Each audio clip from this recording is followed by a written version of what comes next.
Good evening, kindergarten families, and welcome to your first reporting cycle at St. Andrew's Episcopal School. We've already completed the first trimester, which means 12 weeks of school. And this report card reflects your child's growth, development, progress, strengths, and challenges that have been observed over the first 12 weeks of the school year. Now, please keep in mind that one thing that you'll notice at the top of the report card are skills marks. These won't be used in the kindergarten report card, but are actually used at the conference periods to give specific reflections on skills that your teachers are noticing regarding your child's development. The primary focus of these report cards is the narrative, and the anchor teachers have been working exhaustively in preparation for these narratives and in collaboration with the cloud teachers to make sure that a good, accurate perception of your child is reflected in the comments.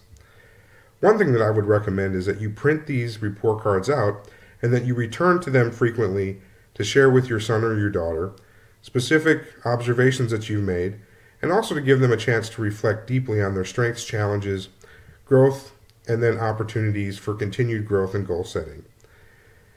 If you'll scroll down, you'll see that this is all the homeroom comment from the anchor teacher, and it's broken up into different specific areas around reading, writer's workshop, socio-emotional learning development, and mathematics. Scrolling down to the next page of the report card, you'll also see that there's information from the physical education department. This will also give you an idea of how your child is progressing in physical education on a daily basis, what skills and strengths they've demonstrated through the course of this 12 weeks, but then also opportunities for growth. Scrolling down to the very bottom, you'll see that the skills legend is again noted.